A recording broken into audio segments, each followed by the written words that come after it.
언제 봄이 오는가 했는데 벌써 6월 중순입니다. 세월이 정말 빠릅니다. 사람은 나이가 들수록 시간의 체감 속도가 더 빨라진다고 합니다. 물론 시간의 절대량은 변하지 않습니다. 그런데 나이 든 사람일수록 그렇게 느끼는 것은 사실입니다. 저랑 같이 수영장에서 강습받는 사람들이 저랑 비슷한 연배들이 있는데 이 사람들도 늘 하는 말이 똑같습니다. 시간이 너무 빨리 간다 그래요. 벌써 6월이라 그러고 벌써 봄이냐 그러고 이렇게 이 벌써라는 말이 입에 많이 들어가요. 시간을 얘기할 때. 저도 젊을 때는 잘 몰랐습니다. 근데 나이가 이제 조금씩 더 들어가니까 느끼는 것은 시간이 진짜 빠르다고 하는 것을 제가 진짜로 정말로 느끼고 있습니다. 그런 말 있지 않습니까? 20대에는 시간이 20km 속도로 오르고 30대는 30km, 40대는 40km, 70대는 70km 속도로 오른다. 그런 말이 있잖아요. 이게 젊은 사람들은 이해를 못하는데 50, 60, 70 넘어가신 분들은 다 동의합니다. 정말 맞습니다. 제가 이제 50대가 됐는데 지금은 시간이 얼마나 참 빨리 지나가는지. 그래서 요즘은 종종 그런 생각을 합니다. 이 떠나는 것에 대한 생각을 옛날보다 제가 더 많이 하는 것 같습니다. 부모님이 떠날 시간이 가까워오고 있고 또 가까이 지내는 친구나 선배들 또 주변의 목사님들이 떠나게 된다는 그런 생각을 예전보다 제가 좀 더 많이 하는 것 같습니다. 오늘 읽은 이 본문 4절을 세번역으로 보면 이렇게 나옵니다. 주님 알려주십시오. 내 인생의 끝이 언제입니까? 내가 얼마나 더 살 수 있습니까? 나의 일생이 얼마나 덧없이 지나가는 것인지를 말씀해 주십시오. 이 시편을 지은 저자도 내가 언제 인생이 끝나는가 참 궁금했나 봅니다. 간혹 사람들 중에 어떤 분들은 병원에서 그 의사한테 시한부 선고를 받을 때가 있습니다. 특히 암 같은 병에 걸렸을 때. 그래서 우리 선생님은 앞으로 살 날이 한 3개월 남았습니다. 혹은 이제 한 1년 정도 남았습니다. 이런 얘기를 듣는 분들이 들어 있습니다. 물론 이 말이 다 맞는 말은 아니에요. 하지만은 확률적으로 보면은 높은 것은 사실입니다. 의사들은 여러 가지 데이터를 보고서 말하는 것이니까 그렇겠죠. 여러분 사람은 태어날 날은 예측이 가능합니다. 임신하게 되면은 거의 정확하게 태어날 날은 다 맞춥니다. 그렇죠? 거의 정확합니다. 그러나 사람은 죽을 날은 알 수 없어요. 이건 못 맞춥니다. 물론 큰 병에 걸려서 예측 가능한 경우는 들어있지만 이건 일반적이지는 않잖아요. 일반적으로는 사람은 자기 죽을 날을 절대적으로 예측 불가능합니다. 그런데 만약에 올해가 나의 마지막 남은 해라는 것을 알게 되었다고 했을 때 여러분 우리 자신에게는 어떤 변화가 있겠습니까? 언젠가 우리는 마지막 그 한 해를 누구나 맞이하게 될 것입니다. 또한 금년에 정말로 나에게 그 마지막 한 해가 될지 또 누가 알겠습니까? 우리가 사는 매해를 내게 남은 마지막 한 해로 여기고 성실하게 살아가야 될 것입니다. 미국 유명한 한 칼럼니스트가 의사로부터 이제 당신은 살 날이 앞으로 1년밖에 남지 않았습니다. 라고 한 선고를 실제로 받았다고 그래요. 그래서 이런 칼럼을 썼습니다. 저도 인터넷에 한번 본 적이 있는데 한번 들어보십시오.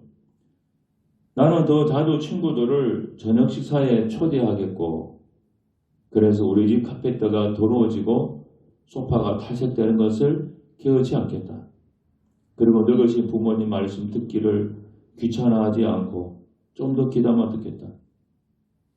나는 아이들과 단전밭에서 노는 것을 더 자주 할 것이고 그것 때문에 예쁜 잔디가 훼손되는 것을 개의치 않겠다. 나는 TV를 보면서 울고 웃으며 보내는 시간을 줄이고 좀 더 많은 시간에 빛을 바라보겠다. 우리 어린아이들이 내게 다가와서 몸을 부빌 때도 얘들아 지금 바쁜데 빨리 손 씻고 와서 저녁 먹어야지 하면서 그들을 밀어내지 않겠다.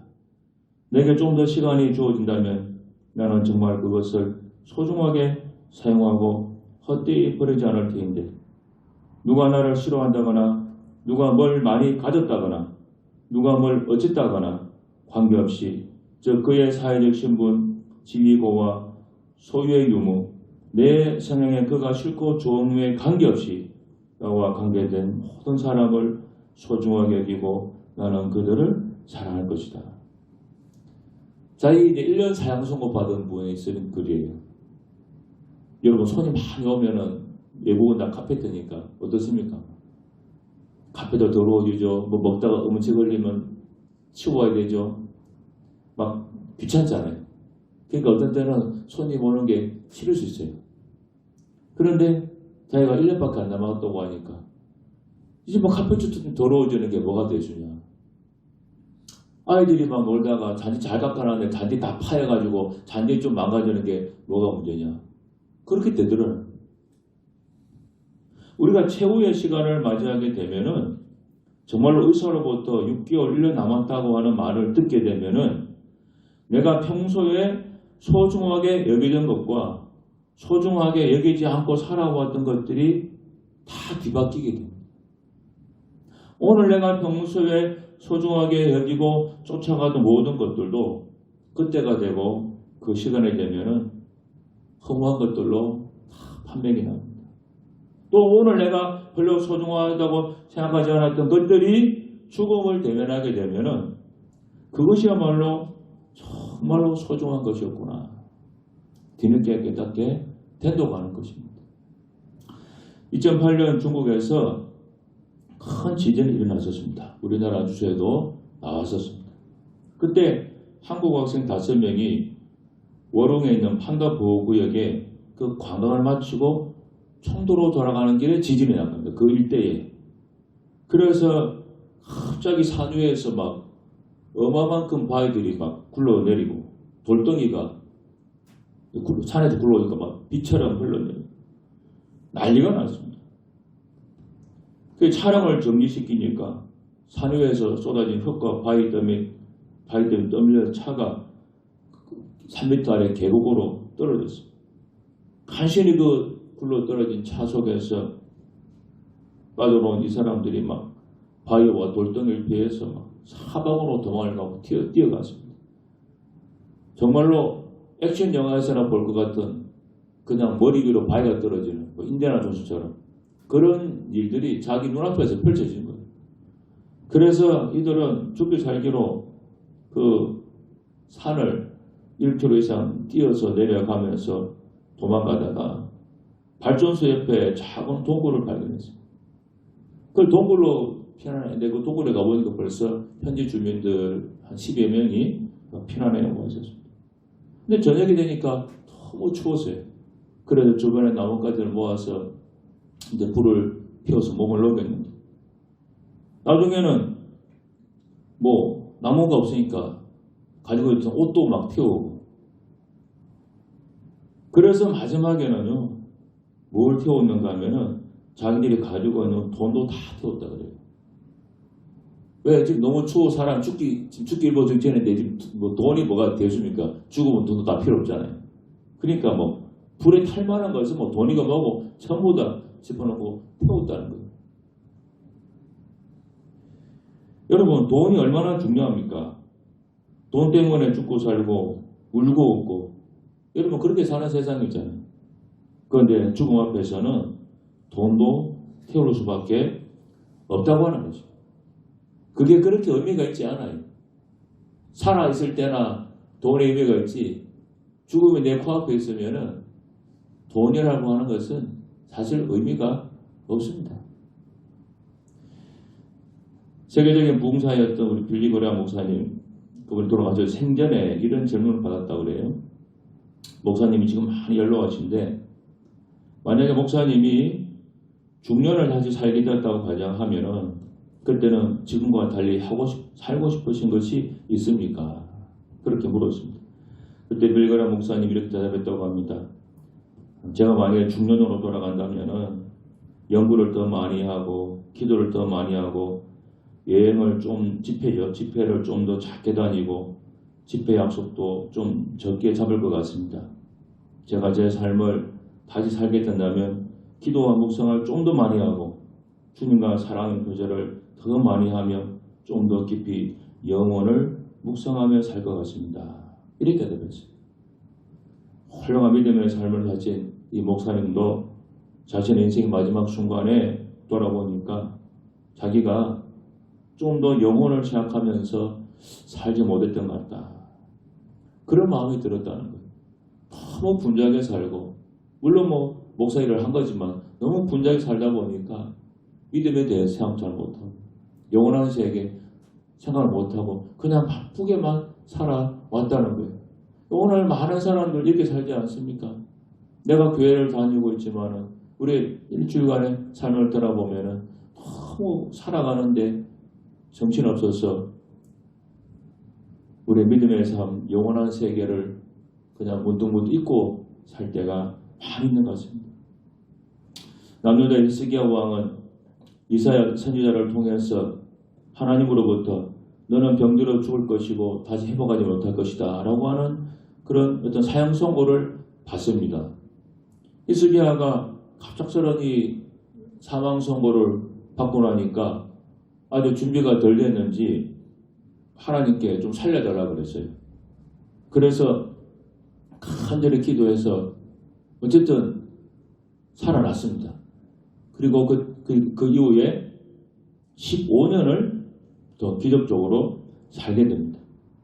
자, 그런데 이 히스기야 왕이 그 15년 사는 동안에 누구를 낳았는가 하면 므낫세라고 하는 아들을 낳습니다.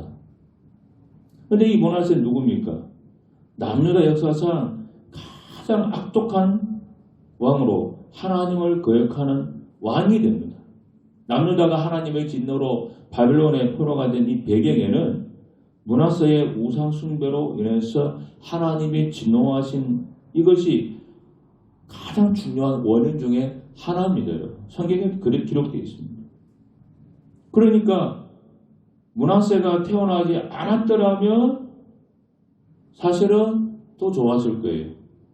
여러분, 어떤 때는 내가 원하는 대로 다 되는 것이 축복이 아닐 수도 있다는 것을 아셔야 됩니다. 우리가 오래 사는 것이 다 좋은 건 아니에요. 하나님을 영광 위해 살고 의미 있는 삶을 살 때 그게 장수의 축복이에요. 히스기야 왕의 기도 정말 간절해서 응답받은 것은 대단한 건데 그가 결과를 놓고 보니까 그 응답이 그 간구가 결국은 후손들에게는 좋은 게 아니었다고 하는 것입니다. 하나님의 영광을 위해서 오래 살지 못하면 그 생애 자체가 좋지가 않습니다. 죄 짓고 살고 제멋대로 살 바에는 오래 사는 것이 그 사람에겐 저주가 될 수 있습니다. 디모데후서는 사도 바울이 최후로 쓴 서신서입니다. 그 인생 마지막 즈음에 이 서신서를 썼다고 알려져 있어요. 그리고 이 디모데후서를 쓰고 난 뒤에 얼마 있다가 순교했다고 알려져 있습니다. 자, 그러니까 바울이 그 인생의 이제 마지막이 거의 와 있는 거예요. 그때 그가 어떤 생각을 가지고 있는지 디모데후서 4장 6절 8절에 이렇게 나옵니다. 한번 들어보십시오.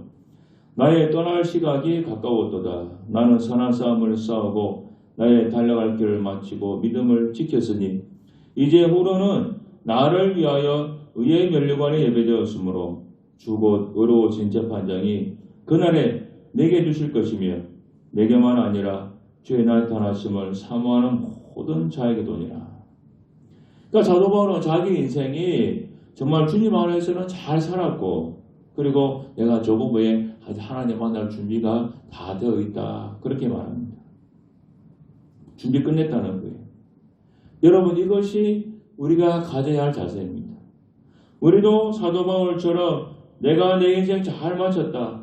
내 사명 잘 끝냈고 내가 믿음의 선한 싸움을 잘 싸웠다. 이렇게 자신에게 말할 수 있는 사람이 되도록 해야 됩니다. 왜냐하면은 되돌릴 시간이 많이 할 시간이 그때가 되면 더 이상 주어지지 않기 때문에 그렇습니다. 바울이 나의 떠날 시각이 가까웠다고 했는데 여기서 떠나다고 하는 이 말은 로마 군인들이 주둔하던 막사를 걷어서 다른 곳으로 옮겨갈 때 그때 쓰는 단어라 그래요. 그 원어에서는. 그러니까 이사 가는 거예요. 그러니까 죽음이라고 하는 것은 이 생에서 저 영원한 세계 천국으로 이사를 가는 겁니다. 물론 우리가 편하자고 천국 가는 것은 아닙니다. 믿음을 지키고 내 사명 끝냈으니까 이제 내 고향으로 돌아가는 겁니다. 이사 가는 겁니다. 여러분, 만약 올해가 우리의 최후의 한 해라고 한번 가정해 봅시다. 사도 바울처럼 내가 이제 최후를 맞이했다고 한번 생각해 보십시다. 그때 나는 선한 싸움을 싸우고 나의 달려갈 길을 마치고 믿음을 지켰으니 나는 후회가 없다. 이제 나는 빨리 가고 싶다. 그렇게 바울처럼 자신에게 고백할 수 있겠습니까? 지금은 자신이 없더라도 반드시 그렇게 고백할 수 있는 삶을 우리는 살아야 됩니다. 지금은 그렇지 않다 할지라도. 사실 우리 가운데 정말 바울처럼 그렇게 자신에게 고백할 수 있는 사람이 과연 몇 명이나 되겠습니까? 저보다도 사실 자신 없어요. 아마 대부분 우리 신자들은 후회하면서 아쉬워하면서 황급히 세상을 떠날 것입니다. 우리는 지금이 마지막이라면 라고 여기며 살아야 됩니다. 왜냐하면 실제로 마지막 한 해가 될 수도 있습니다. 주님은 내일이라도 당장 오실 수 있기 때문에 그렇습니다. 사람은 떠날 시간이 가까우면 가치관이 다 변화된다 그래요. 현세적 가치관에서 천국 영생의 가치관으로 변화됩니다. 그때는 내가 뭘 했냐, 뭐가 이루었냐 이런 것이 중요한 것이 아니라 내 믿음이 중요하고 가족이 중요하고 사랑하는 사람들이 다 중요하게 됩니다. 우리가 분주하게 시간을 보내고 일을 하지만은 어쩌면 그 중에는 영생의 관점으로 볼 때 불필요한 일도 있을 수 있습니다. 주는 선에 이끌려 불평하거나 염려하지 말고 후회 없는 믿음에 살 수 있기를 좀 바랍니다. 그래서 우리 주님께 잘했다, 착하고 충성된 종아, 내가 작은 일에 충성했으니 이제 내 주의 즐거움에 참여하라. 그런 칭찬을 듣는 정말 복받은 인생이 되어야 될 것입니다. 지금이 마지막이라면 우리가 늘 이런 생각하며 살 수는 없겠지만은 한 번씩 그런 생각하면서 우리 삶을 돌아보고 정말로 이 세상에 올인하는 것이 아니라 영원한 세계에도 마음을 많이 두고 살아가는 우리 모두가 되기를 바랍니다. 기도하겠습니다. 하나님 아버지, 정말 우리는 믿음을 지키면서 살아가야 됩니다.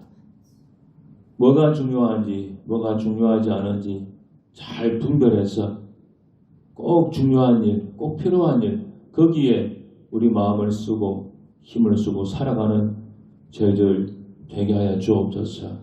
잘못된 가치관을 가지고 있으면 하나님 아버지께서 교정해 주시고 수정도 하여 주옵소서. 예수님 이름으로 기도드립니다.